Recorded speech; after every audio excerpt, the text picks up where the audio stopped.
What's going on, y'all? Welcome back to the lab session. As you guys can see, we are in a very interesting location, right? With my friend Justin.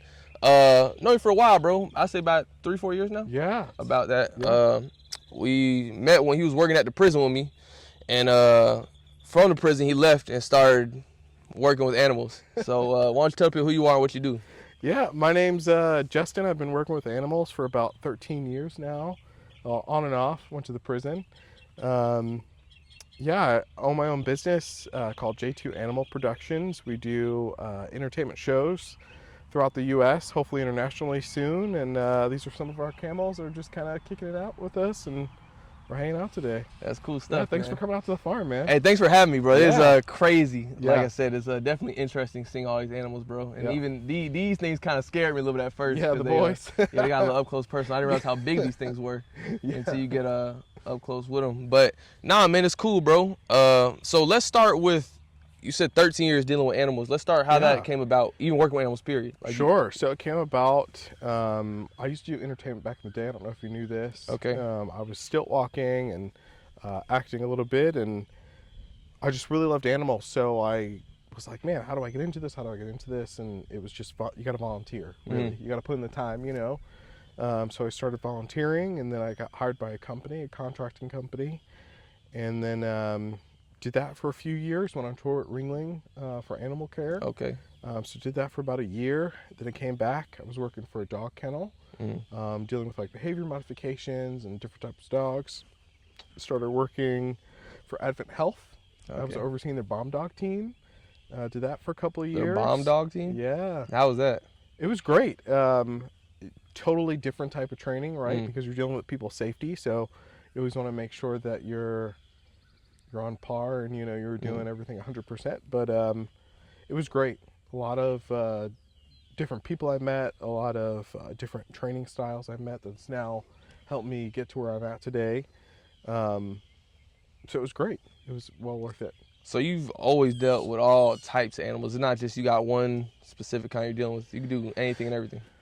I'm not going to say anything and everything, right? But there's definitely like a learning curve when you take on a new species or a new type of animal. I just try to do my research as much, talk to people that are in the industry or in that, working with that specific animal, right? Because how I care for a camel is completely different how I care for a horse or a goat. So,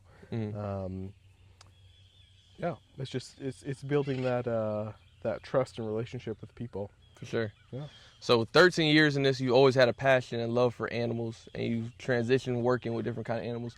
So, I mean, it's all for entertainment and stuff like that too, right? But when it comes to caring for these animals, what was the first animals you dealt with? Was it dogs? Was it camels? It was actually birds. Birds, okay. Yeah, it was taking care of birds, which are of the easier, I would say, to take care of if you're doing it right, and you can notice when they're getting like sick and things of that. But yeah, it was birds, then it was dogs, and it was other exotics, some kangaroos taken care of. Some Kangaroos have to be crazy, dog. Yeah, they're pretty cool.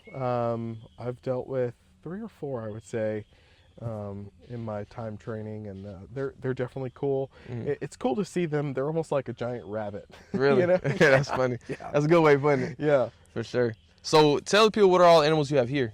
Okay, so we have alpacas, we have llama, we have horses, sheep, goats, camels, donkey, we have some macaws, we got pigeons, and some other things hopefully coming by the end of this year. For sure. No, that's what's up. Like, so we was doing a tour, man. I was just like say a little nervous, man, with some of the animals, bro. But it definitely is cool seeing all them, bro. It's definitely a lot of moving parts. You were showing me how even the feeding process, that's a lot to deal with, bro. Yeah, I would say it typically takes me about an hour to kind of get everything situated, fed, watered. I really try to keep eyes on everybody at least twice a day if I'm not here or have somebody come by. It's a 24-hour operation. I know we kind of talked about it. There have been times where I've had to wake up in the middle of the night and do things, or I've been literally driving or pulling out the driveway and I've had to stop, turn around and go back and treat something, or, you know, something doesn't look right, so I need to stop what I'm doing and go check that out. But yeah, it's it's a serious operation. You know, these guys don't stop. So, especially when it gets cold. You know, we just had that cold snap Yeah, last it was couple horrible, months. bro. Yeah. I think at one point up here we were in the teens for like 12 hours. Yeah. And these guys need additional care when it's that cold. So I got to make sure I'm keeping food in front of everybody and blanket the horses and the donkey and making sure we have heating lamps on things that need heating lamps. And so it's an operation. And we're kind of jumping around a lot right now, but I'm gonna bring it back to Sure. cool. So when you first started dealing with animals, doing entertainment stuff like that, where were you staying at the time? Because you're not originally from Florida, correct? No, I'm not. So I was born and raised in New York. I lived in New York for about 16 years. Unfortunately, my parents got a divorce, and then I moved with my mom to Virginia, and I was there for about 3 or 4 years, and then I moved here in 2009. So 2009, I moved here, or excuse me, 2010, and then I've been here ever since. It's been great. It was adjusting to the heat at first. Yeah. It's different, right? But I like slowly moved down, you know. And now I'm used to them. We're in jeans and it's 80 degrees today. Were you working with animals in New York, or did that start in Virginia or just start in Florida? No, so it's funny. I was talking to a family member recently, and I've always had animals. So growing up, one of my first pets was actually a ball python. That was the first one. It was the first one, yeah, or on the reptile scale. But we've always had lizards and geckos, and when I was younger, I built a giant koi pond in the front yard. Yeah, it was 10 feet by 10 feet and 6 feet deep. It was huge. How many fish you had in there? Oh, probably like 30. Sheesh. Yeah. So I've just always had animals or been around animals almost my entire life. Or I would say my entire life. Because growing up, we had a childhood dog and a cat. So, but yeah, it's been great. I love it. I enjoy taking care of animals. I enjoy the honesty in animals. Different than people, right? Oh, so different. You know what to expect out of an animal. Person, you don't really know what you're getting into, right? Yeah, they're very honest. Either they like you or they don't. And it's a very clear lines. Yeah. That's what's up. So, always had pets, dealing with that. When did it transition from just like a hobby to like, okay, I want to work with animals? I would say it's probably about 2011, 2012. So when you first came to Florida around that time? Came to Florida, yeah, I was just starting to look at like, what's the longevity? Performing, your body starts to break down, your knees start to hurt. How long is this sustainable? And then I just saw my first animal show at SeaWorld, and I was like, I want to do this. This is awesome. And then it was just figuring out how to get there from that point. Was that scary when you first got that offer with SeaWorld? Was that like, damn, it's real now, you know what I'm saying? No, it wasn't. It wasn't scary. It wasn't scary when I first got my offer.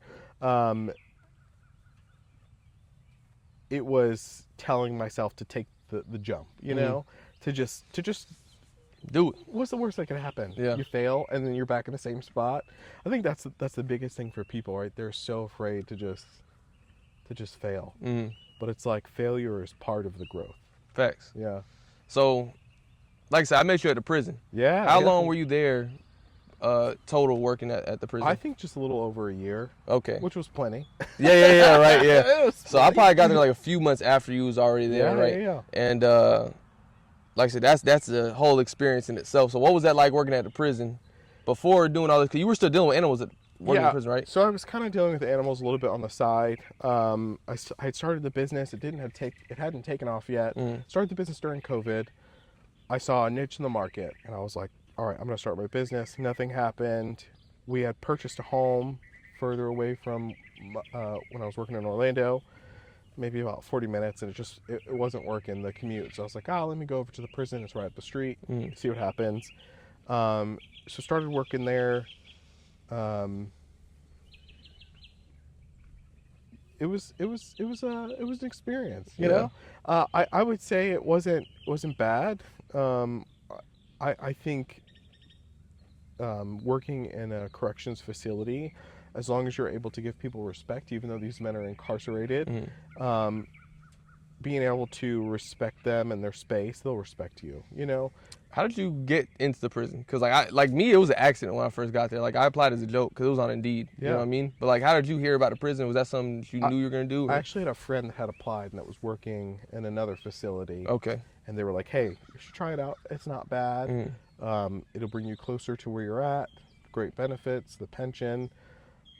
When I did it and I applied and I went through the interview, my gut told me this was not like it wasn't a stop. Yeah, it was like a stepping stone. Facts. So I was like, all right, well let's get here. Let's see if the next step is going to law enforcement or whatever that looks like. And at that time, you know, the business, I had nothing happening, so it was kind of like, we'll just do this and see where it leads us. And yeah.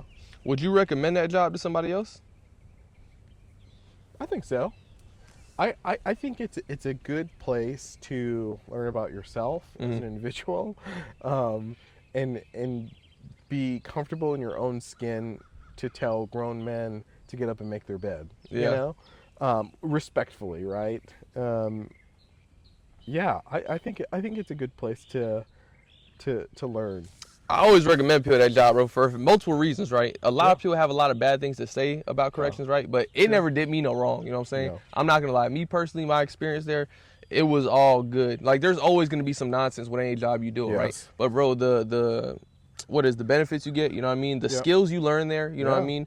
The people you meet. Yeah. You know, even the money, right? Like, bro, I made the most money I ever made working at that job, bro, you know what I'm saying? Like, it literally transitioned and changed my life working there. So I always recommend it. And I always say, if nothing in life works, you have a guaranteed job. Yeah. You don't need nothing but a high school diploma there, you know what I'm saying? Yeah. And you gain so much because now, like you say, you can use a stepping stone, or you can stay there and retire and have a check for life, bro. Yeah. You know what I mean? There was definitely the opportunity there. If you really wanted to move up, you could do it. Facts. You'd have to move around the state, right, and go to different facilities, but you could. That's another cool thing, though, man. You get to up. see some things, do some things, go to different cities and states, and you get a certification that could take you anywhere, bro. You can move to a different state and do the same thing. You know what I mean? Yeah. So I think it's always a cool thing, man. Would you say that job helped you with your business? Do you think that job I think helped make that transition? I think that job helped me deal with people. Yeah. Right? Because there were so many different personalities there that we had dealt with, right? It was Facts. like your coworkers, then the senior leadership, the middle in between leadership from the senior leadership, and then on top of it, you're working with Criminals, felons. Yeah, literally. That I would say honed in my communication skills and my skill to just. I've always been a calm dude. But that really just... You really had to work on that patience there, though. It really just put me in a place where, like, I could just brush it off and be like, okay. Yeah. You know, like... Facts. And then you start to realize in life how it also cascades into other things when you start freaking out about smaller things and you're like, this doesn't make sense. Like, why am I freaking out about this? Because in all actuality, it's such a small thing. It's like, that shit don't even matter. It don't matter. Yeah. No. Prison did give me another perspective on shit like that, too. It showed me how to be grateful. Prison taught me how to be grateful about a lot of things. I'm like, bro, damn. That shit does suck. So back to the prison though, bro, right? So you learned a lot of skills when it came to like dealing with people and stuff like that, bro. What are some other things you learned from the prison, or like good things that came from working in the prison? Because like I said, I recommend this job to a lot of people, especially younger dudes who's like, they don't know what they want to do, bro.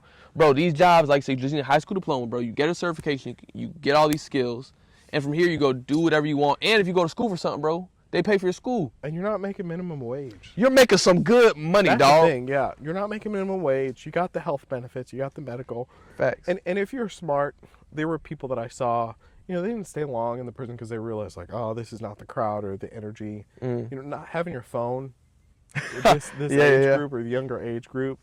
I'm in my mid-30s now, but I would say in your early 20s, not having your cell phone is a big deal. But sometimes 16 hours. Yeah, if you can get in there, man, and you work real hard and you save your money, you can get a house. Facts. You know? You could and there's some loans you get by being a first responder too. Oh, yeah. So that's another bonus to that. Yeah. But maybe to cut you off, but go ahead. No, you're good. Yeah. So it's like you could really get a jump start to the beginning part of your life by taking a job or a leap of faith in a job that's actually pretty good. And there are moments, right? There are that safety moments, but overall, if you're smart about it, you never put yourself in a situation where it's dangerous, and you're really just mindful of your surroundings, Mm. you're good. And there are some really good people that are employees there that love to teach. Facts. I had a pretty good mentor there, and he just really he was like, here you go. Here's how you do this. Here, you're dealing with this situation. Here's how the best way to He handle gave it. the game. Yeah. Yeah, for sure. Yeah, I had some good trainers there too, man. Some people that like impacted me whether they know it or not. Yep. For better or for worse too sometimes. I was gonna say that. Yeah, for but better I or was for worse, like, man. For better or for worse, because they were also people that you could tell they never peaked in their life. Yeah. Is the best way to describe it, and they just kind of plateaued. This is their life. Right, and a job should never be your life. Right, I have a business. It's kind of different. Yeah. And my business is also where I live. Mm. But for somebody to go into a place, knock out, 12 hours, 8 hours, go home, you got to have outside hobbies to really mental health is such a big thing right now. So to really keep your mental health well, there's got to be the outside of things. So, but people almost live to work there, and that's their personality, and it consumes them. And how you are a CO versus how you are as a dad or at home or son or brother is completely different. So you touched a good thing though, bro. Having hobbies as a first responder, and it is more than just being a CO. As police officers, yes. People who work in the hospital, EMTs, because you work long shifts. You're dealing with crazy situations that most people don't deal with. You're dealing with, in law enforcement, you deal with literally the worst people. You're dealing with the people that society, they're not supposed to be in society, you know what I'm saying? Then with some of these people who work in the medical field, you're dealing with like a lot of mental health patients, people who can't function properly as well.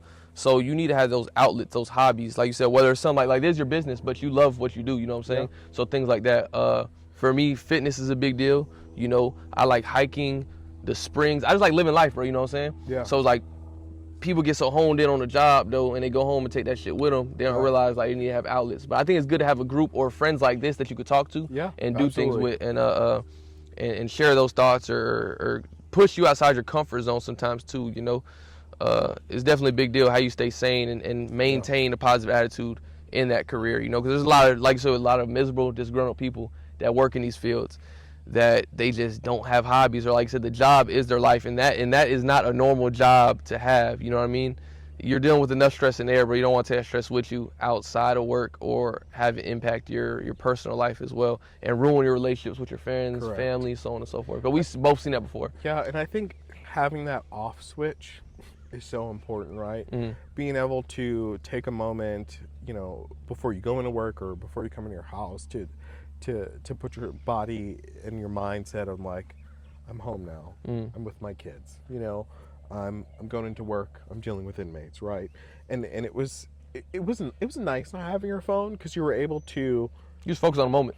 Yeah, kind of thing is different. To completely disconnect and like keep the two. And I almost yearned for when I got out to go home to be back in my normal life, and not my prison life. Because how I am as a CO versus how I am here is completely different. That job does change you, bro. Yeah. I want to talk about it too. Do you feel like that job changed you? It did. Even now, do you still feel like? It did, yeah. It definitely changed me.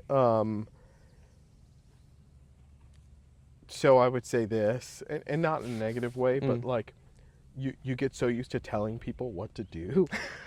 Yeah. Because you kind of have to, right? When you're in an authority role in a prison and it has to function like a machine and seamlessly for safety reasons, you get used to telling people, hey, do this, do this, do this, that when you're out and about, you're like, hey, do this. And I remember I was shopping one day, and I think it was in Publix.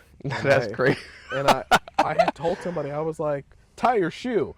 Like just out of... You just seen him and said, tie your shoe? Yeah. It was just a guttural, I had been working all week, and...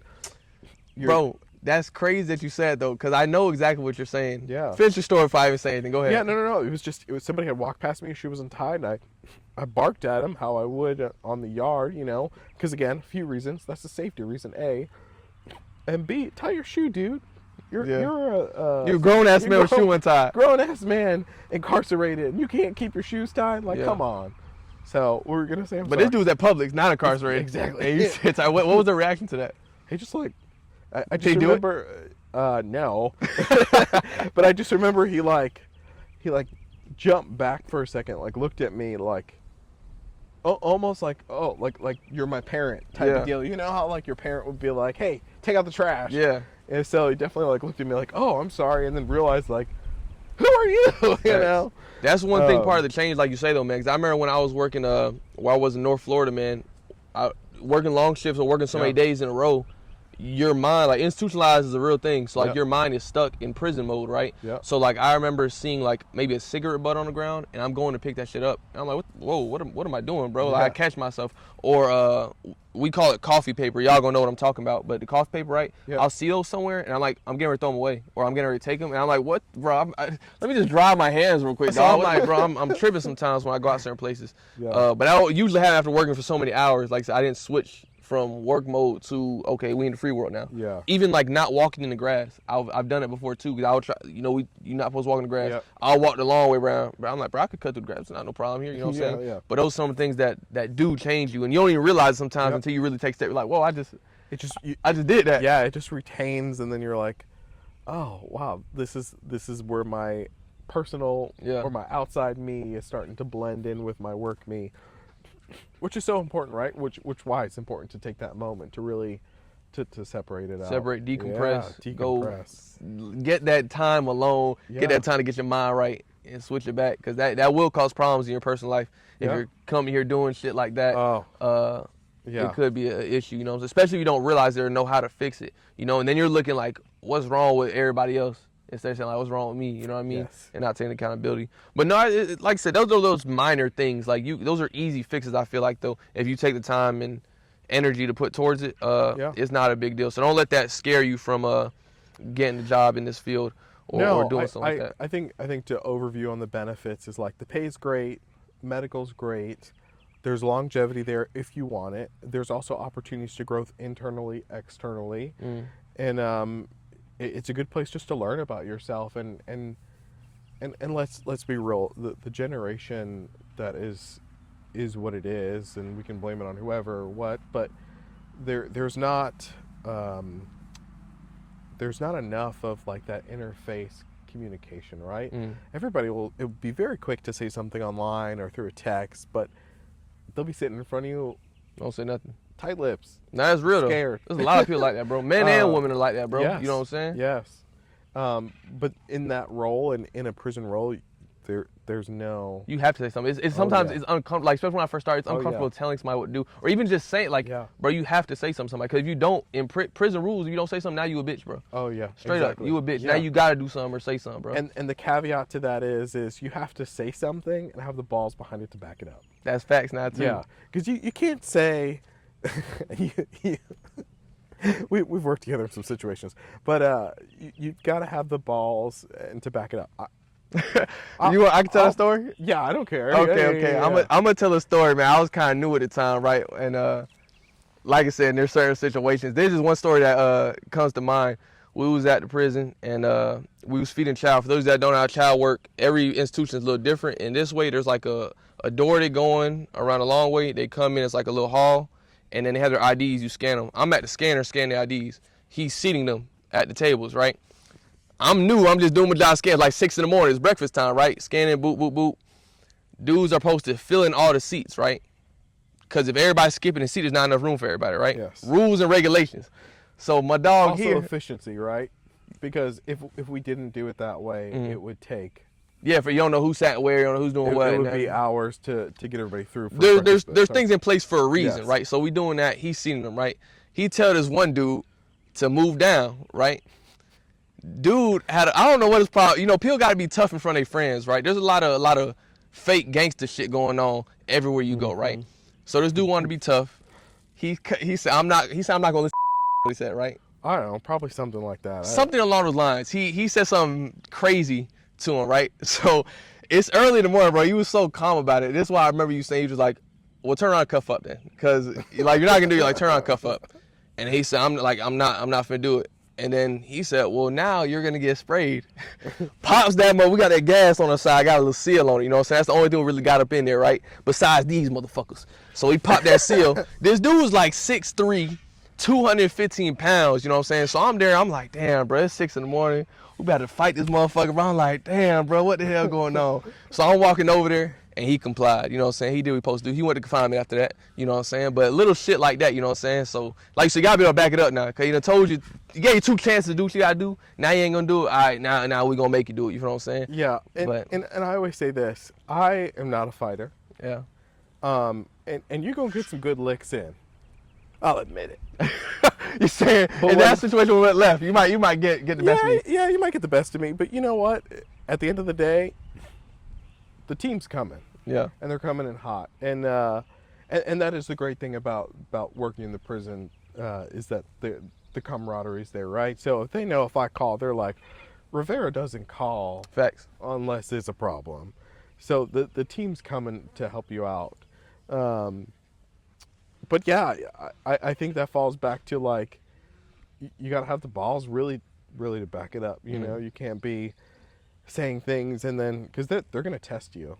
They're going to test you. I mean, it's no different than your kids test you. And these are some skills, like you said, you don't realize how these skills transition if you want to transition them into your personal life. Yeah. Like you said, even your kids, or even like people might try, you got to stand for something, bro. You fall for anything. Or you know, in my small business, my employees test me. It's just nature. It just happens. You're a leader in that field, though. In that transition, even with your business, like you said, continue with that, bro. They're going to test you, so you just really have to have the mindset to back it up and follow through. And it doesn't have to be aggressive, or it could just be as calm as I was on cuff up. You don't cuff up. You know, these are the steps that I'm going to follow. I'm giving you options. I'm going to follow through. So how do you want to play this out, you know? I've had a few moments like that where they're like, you know, they say something crazy. It's part of the game, though, man. It's part of the game. Especially, like, even when I was new, man, people tried me. There was times I remember I froze before, too, and I had to redeem myself, you know what I mean? Yeah. And it's just part of the game, bro. You learn as you go, you know what I'm saying? Nobody's going in there just out the gate knowing how to do the job or having all these skills. Some people do, though. They have other backgrounds, military backgrounds, stuff like that. But, like I said, these skills can transition from these fields in law enforcement to your personal life if you want them to. And like I said, those things stay with you forever, bro. Yeah. Those leadership skills, those communication skills, and you can transition these to other jobs, bro. You're a supervisor when you're doing in a prison setting, you know what I mean? You can go be a manager at another job, and you know how to operate and manage a group of people, you know what I'm saying? Yeah. So I think it's really interesting, man. Like I said, there's so many stories there's so many. we could go down and tell. So enough with the prison and all that stuff there, man. You know, let's transition into, you was at the prison, you got this deal. What was that like going full time with your business? So, okay, let's really dive into that. So I started my business during COVID. Okay. There were a couple of companies out there that were doing animal shows and animal entertainment. They really just kind of like fizzled out during COVID. So I was like, there's a niche in the market. Nothing happened. Started my business. Nothing happened. I was spending money left and right, just trying to get it on its feet. You know, purchasing the domain, the licenses, and all that. Nothing happened. And I was like, oh man, here we go. You know, I want to say it was like 2 or 3 years. Nothing had happened. I was really on the low emotionally, and I was like, you know what? I'm going to close this down. I'm wasting money. I'm wasting time. What's the point of this, you know? And I had taken a trip to Atlanta. This was actually when I was working at the prison. Taking a family vacation. Atlanta, saw a family friend that used to date. Is coincidence? Coincidence. Okay. Dated my grandfather when I was like 5 or 6, and she's just maintained as a family friend. And so we're sitting in the mall, and she hasn't seen me in probably 15 years at this point. So you recognize her? No, we had set up like an online. Okay. You know, I messaged her on Facebook, and she was in Atlanta. I was like, hey, let's meet up. Let's grab lunch. Yeah. You can see my kids. I haven't seen you. So we're in the mall, and we're just talking, and she's asking me. She's life updates. She goes, what are you doing with your business? And I was like, I'm just gonna shut it down. Like it's pointless. Nothing's taken off. I can always reopen it. She looked at me like just completely bug-eyed, like, no, like do not close that. You keep it open. She's like, you never know what could happen. she's like, for business purposes and tax purposes, like just keep it open. And I was like, nah, okay. Like she kind of like talked me into it. You still wasn't feeling it at the time, Wasn't but feeling it. 3 weeks later, I had a contract. wow, Yeah. that's crazy, man. Yeah, yeah, Just yeah. imagine. Yeah, it was like I was taken back. So I got an email that just said, hey, we're looking for a vendor to do XYZ for a contract starting next week. They had a vendor that was just unstable, backed out. And so went in, procured what I needed to do, got the contract.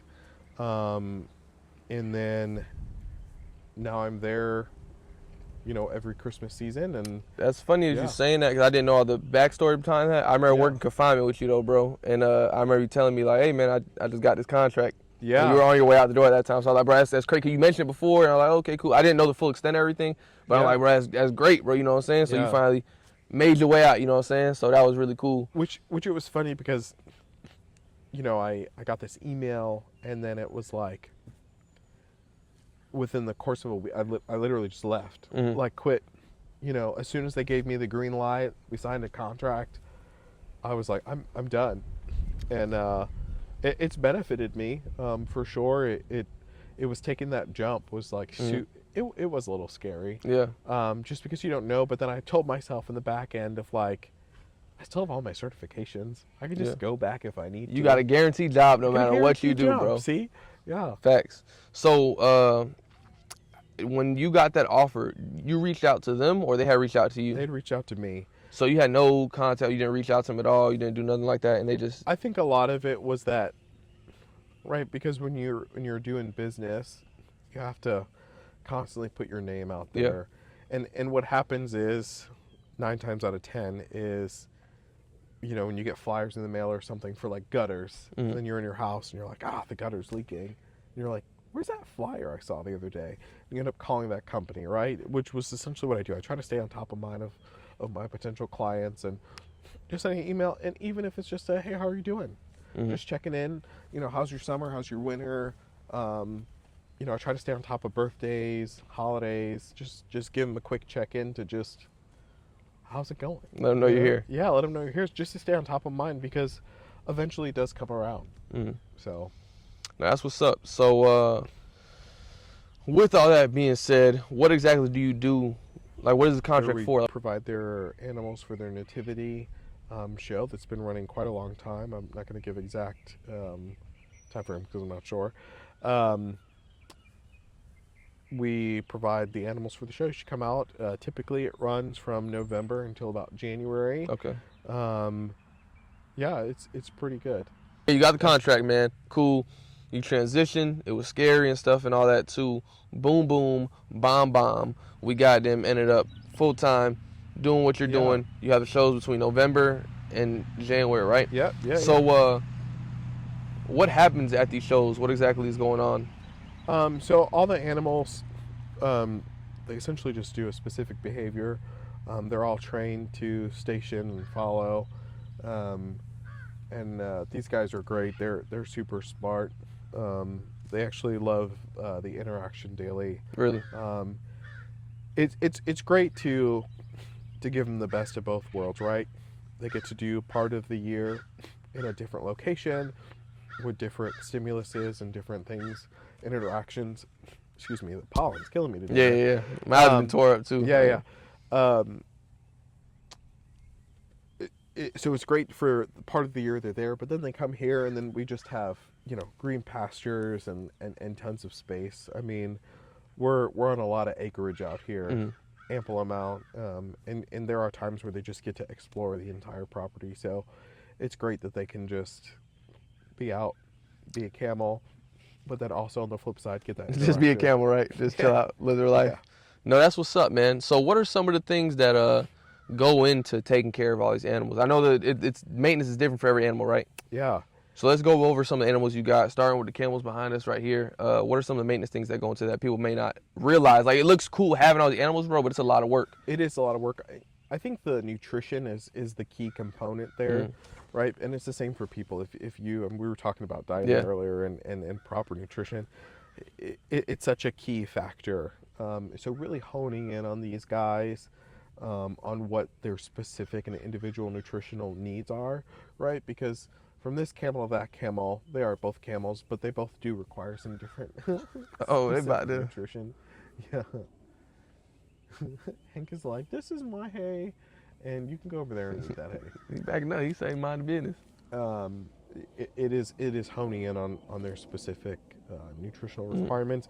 And it's the same as people, right? Like my nutrition versus yours, what you need is Facts. just different.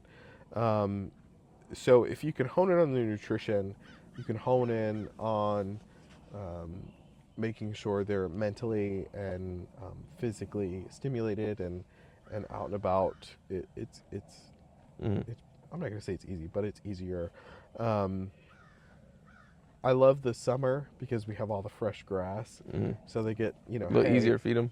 I would say it's easier, but they get just something different to munch on throughout the day. I'm sure people can kind of hear them crunching in the background. Yeah.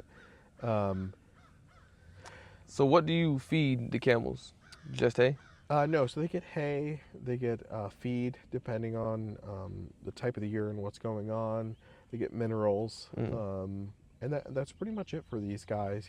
They're a browser, not traditionally a grazer, so they actually prefer the trees. So occasionally I'll let them out and just let them trim up That's the what's up. tree, so I don't have to go out there and do it. But no, they're pretty easy keeper. Thankfully, the majority of the animals that I have at the moment are pretty easy. I don't have anything that requires too much specific dietary needs.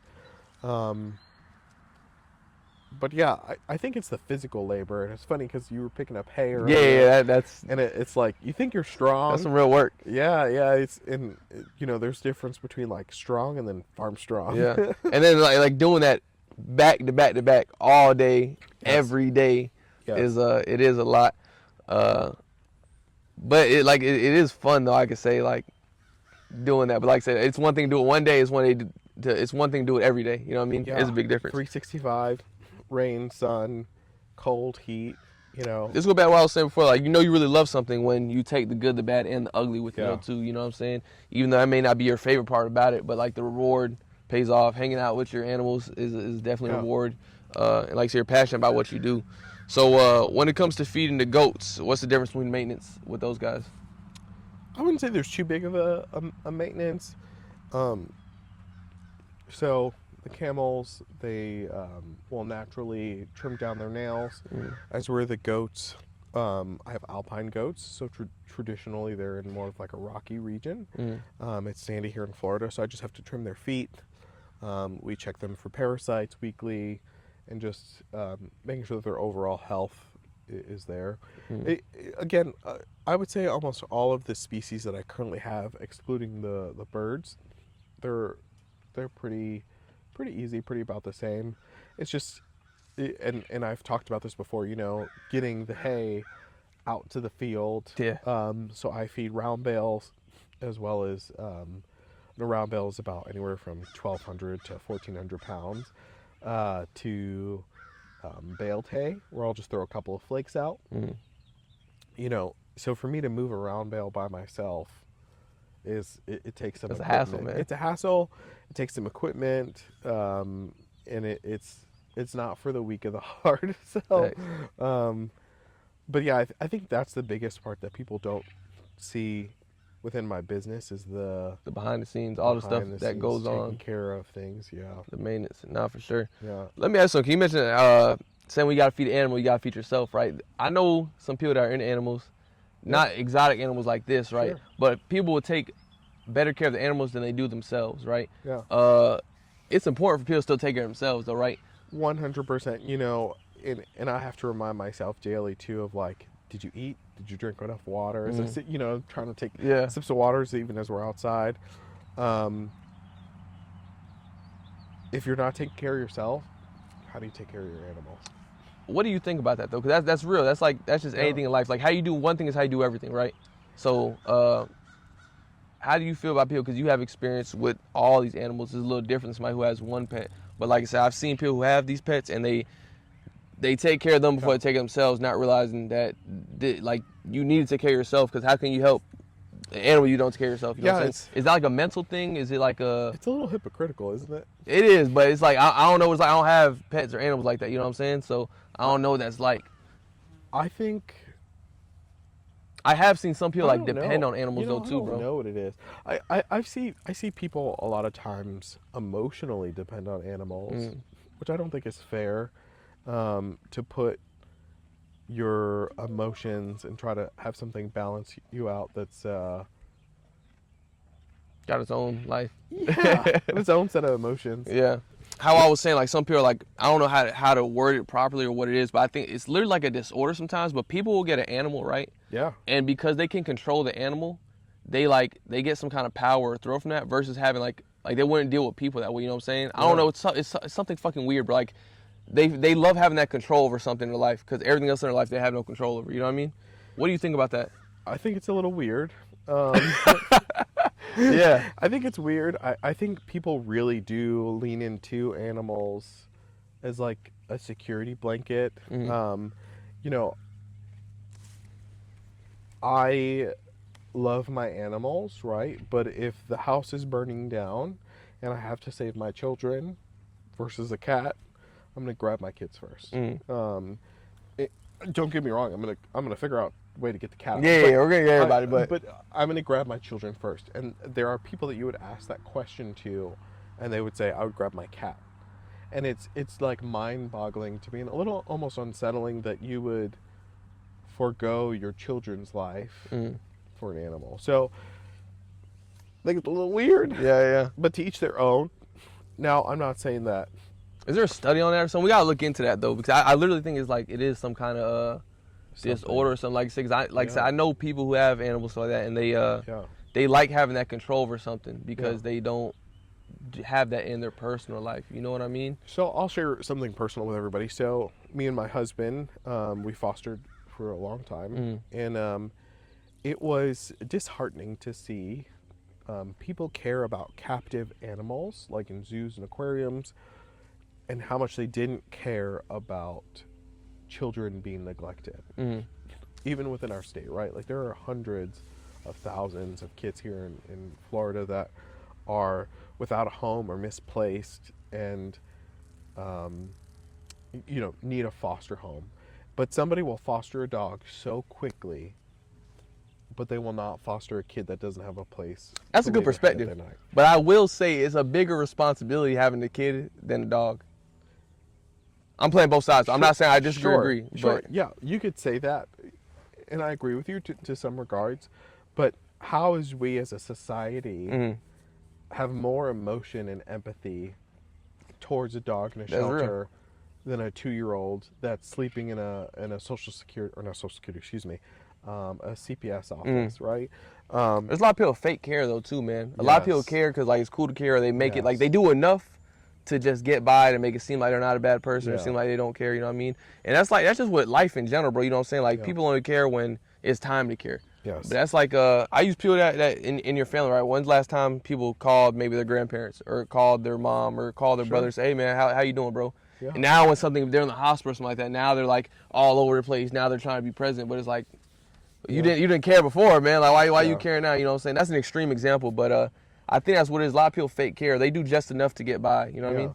So to circle back on that, so when I worked at Advent Health, there was a period before I was promoted into my role where I was working as a canine officer in the hospital. We were just detecting weapons, like firearms that were brought into the hospital.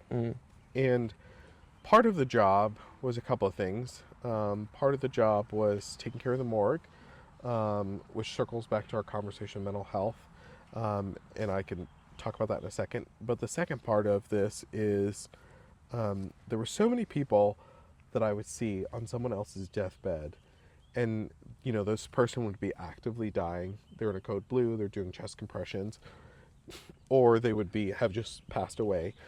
They would be saying in the hallway, coulda, woulda, shoulda, wish I had made that last phone call. Excuse me. Wish I had went to that birthday party. Wish I had resolved that family turmoil And I told myself I never wanted to be That person. that person. I never wanted to be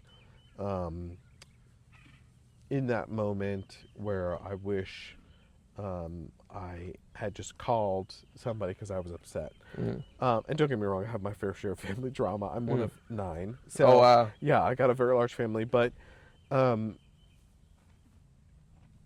I try to live my life in the sense of without regrets. The other thing I wanted to circle back on is having that mental health.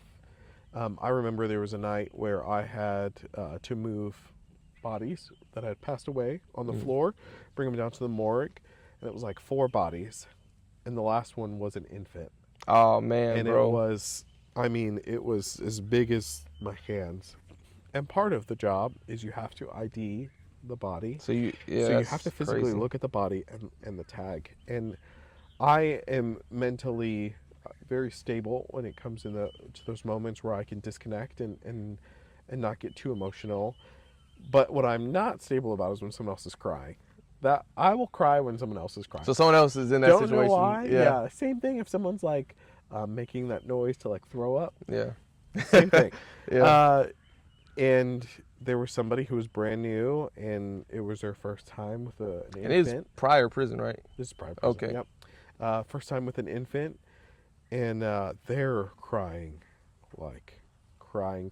It was, That's hard. I even just because it's certain things we've seen in this field as well, bro. You Yeah. know what I'm saying? It's like I can't imagine like that is tough, bro. super tough. And these are things people don't see Yes. that first responders deal with, bro. Yes. Even like police officers, bro. When somebody dies or some tragic event happens, Yeah. they have to go respond to that first, bro. They got to go see this scene, bro.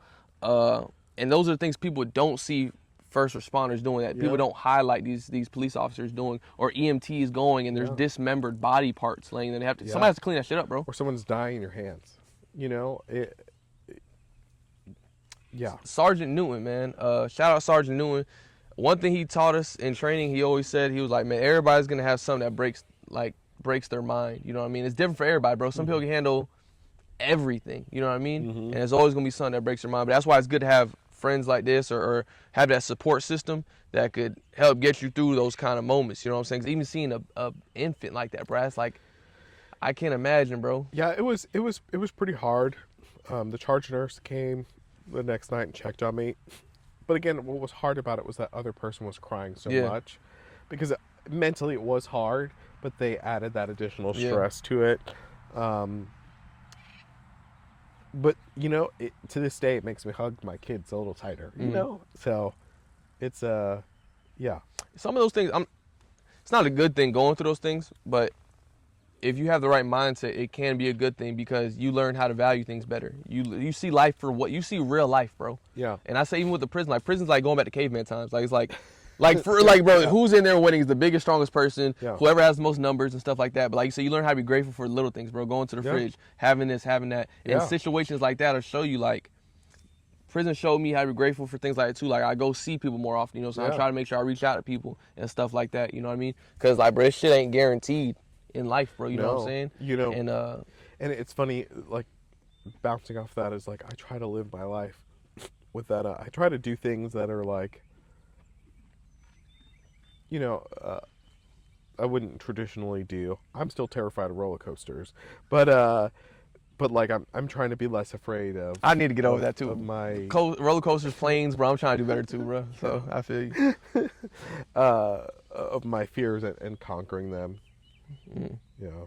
No, that's what's up, man. Yeah, that's a lot of experiences, but like even that from having those experiences then going to prison, it was probably a little bit easier transition dealing and seeing certain things as well, though, would you say? Or was it still like hard? Yeah, I would say definitely it helped me out. But you know, I feel like again, prison is such a unique experience. So if anything, it helps you on the back end of it. Yeah.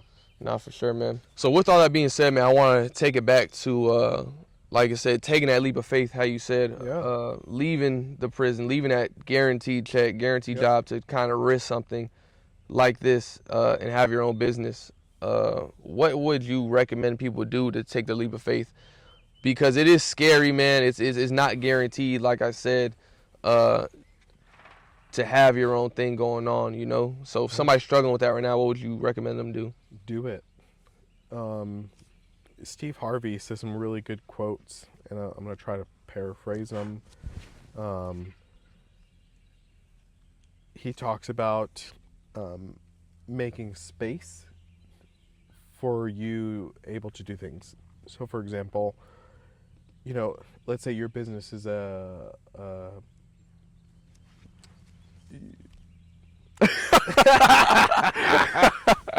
You're doing a podcast or something, right? yeah, let's say you're doing a podcast, right?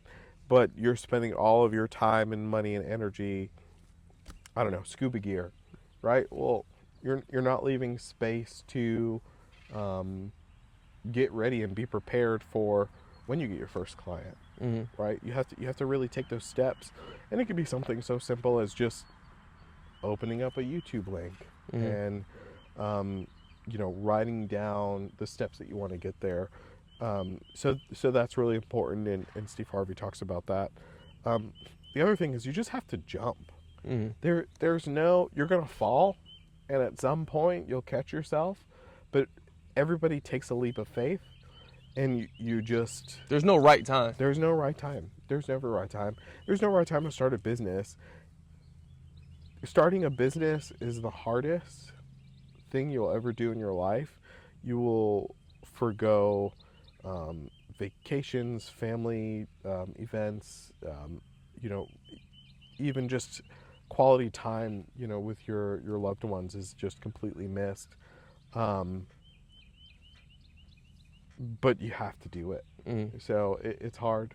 It's hard, and not a lot of people can do it. I think people enjoy the idea of doing it until they get into that moment of like, Because there's a lot of this is reward what that it comes takes. with it, though. Yeah, a lot of there's- fulfillment. there's so much fulfillment, so much reward, financially, emotionally, but on the back end, you're going to work 3 times as hard to get those things. And they don't see the growing pains. They see, okay, here you are now. Maybe you're going on vacation. You're having these nice things. You're doing this, doing that. But they don't see all the Which is what I steps. really hate about social media right now is like you just see everybody's on these like The lavish highlights. trips, yeah, but they never show you like, yeah, okay, this person's probably in the lavish trips, but what did it take for them to get there? You know, Or they're acting. They took a loan out to go on that trip, and now they're in the hole. they're so broke. It's not yeah, even bro. funny. Yeah. They hurting. Their pockets Yeah, hurting going on that yeah, trip, yeah. man. You know what I mean? It looked cool though, but Yeah. they back home sweating like, damn, bro. I can't believe I just did that. You know. So that's the other side of it too, man. But no, I think definitely taking a leap of faith and is the hardest first step. How do you know it's time to quit your job? Because you were working a job while still doing this for the most part, right? Yeah, Because you kind of had to separate to do this full time. But yeah, I never recommend anybody to quit their job unless it financially makes sense, and that's a numbers thing, right? Like your numbers need to align and make sense 100% in order for you to quit. I don't think it makes sense for somebody who just opened up a business. There's no income of profit or income in general, and you're gonna quit your job. people trying to skip the steps. People trying to jump, Yes. go to fucking A to Z, Yeah. but you're skipping B, C. Yeah, you know, there's a few things like I want to say. I think if it's truly meant to be, it's gonna happen for you, right? Like whoever you believe in or whatever your faith is. For me, it's God, right? So I know at the end of the day, like God's got my back. I don't have to worry about it. Things could be burnt. The walls could be falling down. And I'm like, it's fine. It's good. It always comes Yeah. together. And it's so funny. One of my clients said that to me. They're like, I never worry about you. That's a It strong just- mindset. Yeah, they're like, it just, It works out. yeah. They're like, it'll be a mess, but come when it needs not to be Yeah. a mess, you have it 100% together. And that's where the work comes in, right? Because without getting through the trenches and the mud, you can't get to the high hill. So, Facts. yeah. Well, that's what's up, man. So if you're worried about starting something, there's a Yeah. saying. It says, the best time to plant a tree, I think it is, was 10 years ago. Yeah. The second best time is today. You know what I mean? So just go ahead, take that gamble, take that risk. You know what I'm saying? But be calculated. Take a calculated risk. It's a difference between just fucking doing something stupid and being calculated. Like, yeah, I could lose, but the probability and possibility is it varies. You know what I mean? The odds are in my favor. So I like to think about taking a calculated risk versus just fucking gambling all the way, right? But there's no right time.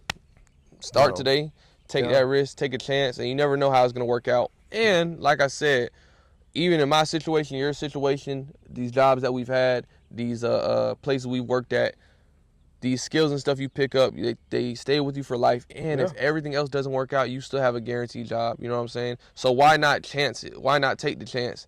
Because you have that no matter what happens. You know what I mean? So I think that's a good point to leave off on, man. Tell people where they can find you on social media if they want to reach out to you. Yeah, find me. I have a LinkedIn page. We don't really have a Facebook. I don't post on there too much, but we do have a Facebook. If you want to follow, it's J2 Animal Productions with an S.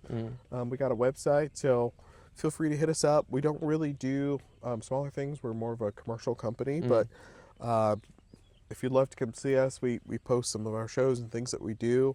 And I'll put some of those links in the description for you guys to find them too. So. Yeah, come follow us and follow along my journey. I mean, I'm still baby business, just growing. So you're always gonna be growing, bro. You know what I'm saying? It's always the sky's the limit, bro. You know what I'm saying? Sky's the limit, yeah. So another thing, if you guys want to see more content out here, man, maybe I was an idea, maybe showing a video of you guys how he takes care of the camels, and maybe throwing out some fun facts about the camels, or doing a day with the goats and stuff like that. If y'all want to see stuff like that, let us know and we'll make it happen. But I appreciate you inviting me out here, man. Seeing all these crazy things, bro. Y'all, I'm not gonna show you guys this earlier, but I was with the camel and I was in there and it ran up on me. I almost took off running. I'm not gonna lie to y'all. I definitely almost took off running. Grab you. Yeah, he had to grab us. Hey, bro, do not run. Do not run because those things are fast. Tell them how fast those things get. And that's not. These are babies, bro. These are babies. Yeah, they're between 2 and 3. And don't quote me on this. It's been a long morning. Haven't had my coffee yet. But I want to say it's like 35 or 45 miles an hour that these guys can, and when they run, they run. I believe I could dust it, but I'm not going to test that theory, but I could probably dust one, you know what I'm saying? Yeah, I think my biggest camel right now is like 1,400 pounds. So. Damn, bro. These things are no joke. I never realized how big these things get neither. You know what I mean? People ride these too.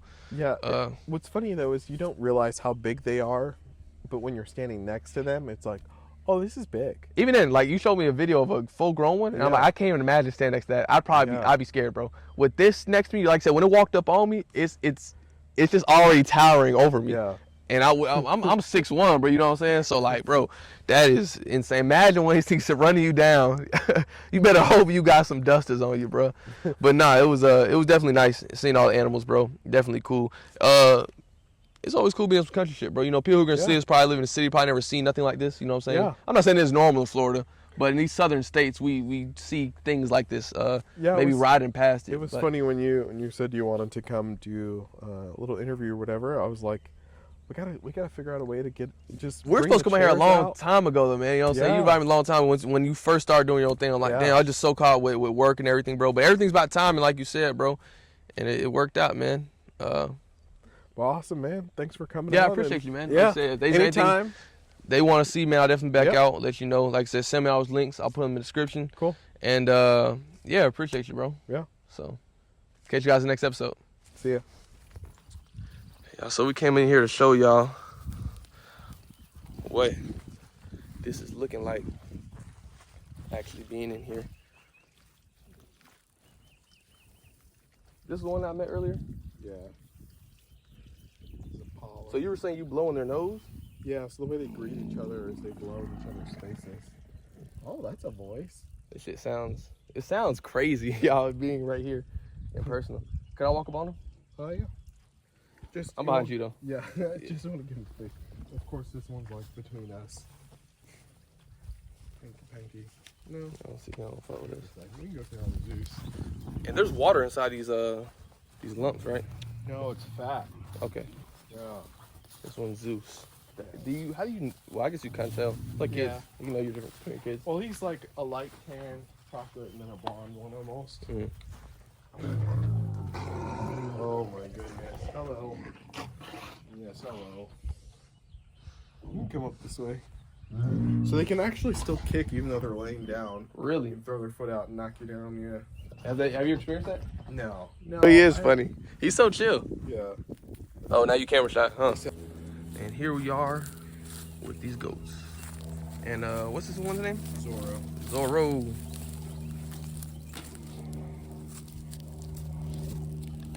I think that one's my favorite. That's Albers.